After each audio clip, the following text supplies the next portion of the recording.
हाँ, बहुत सारी बातें हो चुकी हैं, 2-3 स्पीकर्स भी बोल चुके हैं। लगता है 2 शक हो गए, लगता है क्या हो भी गए।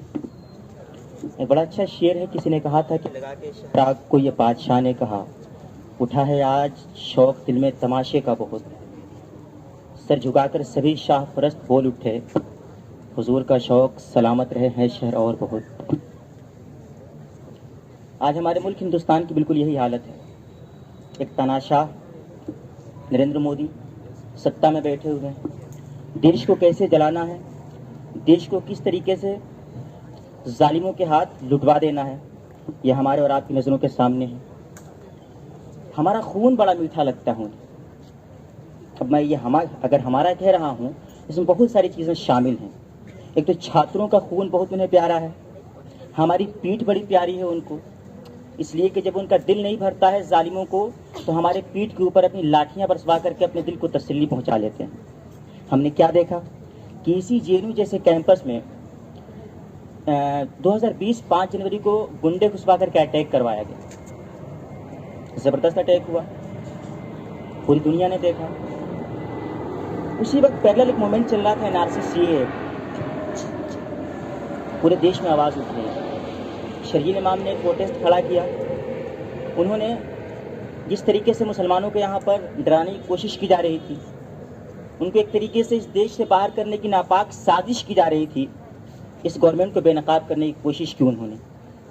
ये बात सरकार को रास नहीं आई, क्योंकि कोई भी छात्र अगर सरकार की नीतियों के खिलाफ बोलेगा तो ये बात हमें और आपको बहुत अच्छे तरीके से पता है कि उनको ये बात रास आएगी नहीं।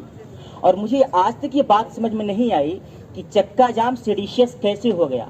अगर चक्का जाम करना सेडिशियस है तो मुझे नहीं लगता है कि इस देश में जॉर्ज फर्नांडिस से बड़ा कोई देशद्रोही हो सकता है।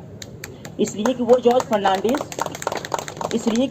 फर्नांडिस जिसने पूरे देश की पटरियों के ऊपर आदमियों के भंडारे लगा दिए थे, जिसने पूरे देश की पटरियों पर आदमियों को बिठा करके कनेक्शन तोड़ दिए थे, उसे तो आपने कभी भी देशद्रोही नहीं कहा, आप तो उसे कभी भी गद्दार नहीं बोले।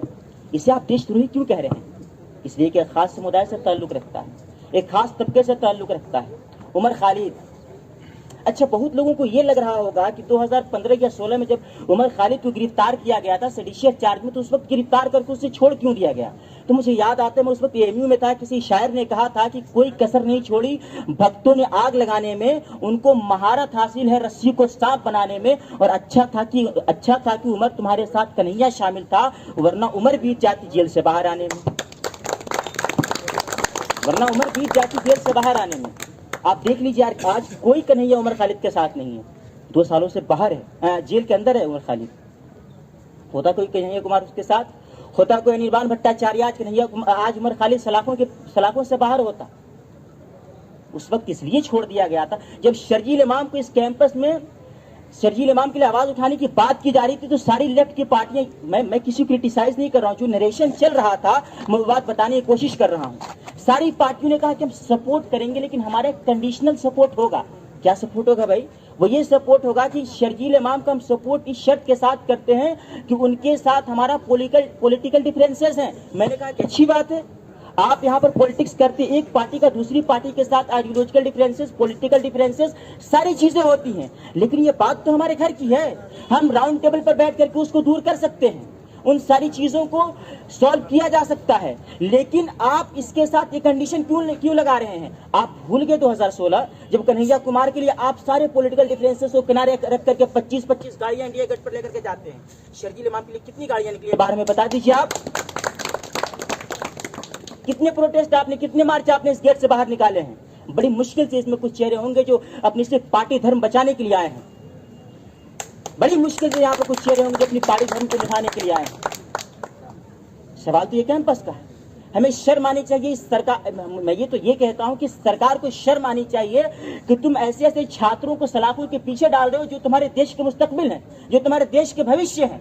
तुम इन्हें सलाखों के पीछे डाल करके इस देश के लोगों में क्या भ्रम फैलाना चाहते हो? तुम क्या मैसेज देना चाहते हो? इसी देश में प्रवेश वर्मा, कपिल मिश्रा, जो पुलिस के सामने ये कहता है कि हम लाशें बिछा देंगे, यहाँ पर क्या से क्या हो सकता है, आज वो बाहर घूम रहे हैं। आज वो बाहर घूम रहे हैं। हम क्या देख रहे हैं कि इस देश के छात्र अपनी रोजी रोटी के लिए, अपने रोजगार को, आवाज को उठाने के लिए अपने कमरों से बाहर निकलते हैं तो उनके ऊपर वाटर कैनन छोड़ दिया जाता है, उनके ऊपर आंसू गैस के गोले दाग दिए जाते हैं। इतने से भी पेट नहीं भरता तो उनके ऊपर गोलियां चला दी जाती हैं। अभी हमने नहीं देखा प्रयागराज में क्या हुआ। भाई हम तो ये सोच रहे थे कि चलो जेएनयू हो गया, जामिया हो गया, एएमयू हो गया, अब तो इस सरकार की आंखों से पट्टी खुलेगी, छात्रों के ऊपर कम से कम अटैक नहीं करेगी। लेकिन भाई इनका मन इतने से भी नहीं भरने वाला है। प्रयागराज पर इन लोगों ने अटैक करवाया, अगर अब भी हम नहीं जागे तो याद रखिएगा पूरे देश के छात्रों के ऊपर ये लोग पूरी तरीके से अटैक करवाएंगे और बोलेंगे कि आओ, अगर तुम लोग हमारे खिलाफ बोलने की कोशिश करोगे तो तुम्हें सलाखों के पीछे डालेंगे, तुम्हारे ऊपर गोलियां चलवाएंगे। मैंने बहुत पहले कहा था कि अगर तुम छात्रों के खिलाफ आवाज उठाने से अगर तुम उनके खिलाफ कोई कार्रवाई करना चाहते हो तो सुन लो, तुम्हारी लाठियों से हमारी हड्डियां टूट जरूर सकती हैं लेकिन हमारे हौसले कभी भी नहीं टूटने वाले हैं। हम तुम्हारे खिलाफ कल भी बोले थे, आज भी बोलेंगे और आने वाली तारीख में कुछ भी हो जाए हम तुम्हारे खिलाफ बोल करके तुम्हारी तारीख को, तुम्हारी हिस्ट्री को और तुम्हारे गलत कानून को जिस तरीके से तुम पूरे देश में इंपोज करने की कोशिश कर रहे हो, क्या हम नहीं देख रहे हैं? पूरे देश के लोग ये देख रहे हैं किस तरीके से तुम सत्ता बल का इस्तेमाल कर रहे हो। पूरे देश के लोग देख रहे हैं किस तरीके से तुमने पुलिस का इस्तेमाल किया है। बहुत अच्छा नमूना हमें बिहार असेंबली में देखने को मिला था, बहुत अच्छा नमूना देखने को मिला था। विधायकों को पकड़ के मरवा दिया। भाई तो क्या चल रहा है इस देश में? विधायक को पकड़ के मरवा रहा है। हम छात्र आवाज उठा रहे हैं, हमें मरवा रहा है। भाई एक काम हम कहते हैं कि अगर तुम्हें हमारा खून इतना प्यारा है, हमारी पीठ इतनी प्यारी है, हमें बुला दो किसी मैदान में, हम अपनी पीठ झुका देंगे, हम अपना खून तुम्हारे हवाले कर देंगे, तुम पी लो, खूब सैर हो जाओ, तुम अपने आप को सुकून पहुंचा लो। लेकिन रोज रोज का ड्रामा तो बंद करो। हमें सलाखों के पीछे भेजने का जो डर है वो डर तो खत्म करो। मर जाना आसान है लेकिन मर जाने का डर होना सबसे खतरनाक चीज होता है, बहुत खतरनाक होता है। ये जब डर का माहौल है पूरे देश में, इस चीज का जिम्मेदार कौन है? एक तानाशाह जो बहुत ही ज्यादा कोविड के नाम पर पूरे देश में जो यहाँ के देश के लोग जो भ्रमित करके रखा गया। हमने भी देखा कि थूक लगा करके वो बांट रहे थे पर्चा। बताइए उस तड़ीपार को बहुत पहले फांसी हो जानी चाहिए थी। इस देश का मालिक बना बैठा है, बहुत पहले फांसी हो जाए। कोई दिन दूर नहीं है कि वो मठ में, एक योगी आदित्यनाथ हैं जो मठ में जाएंगे।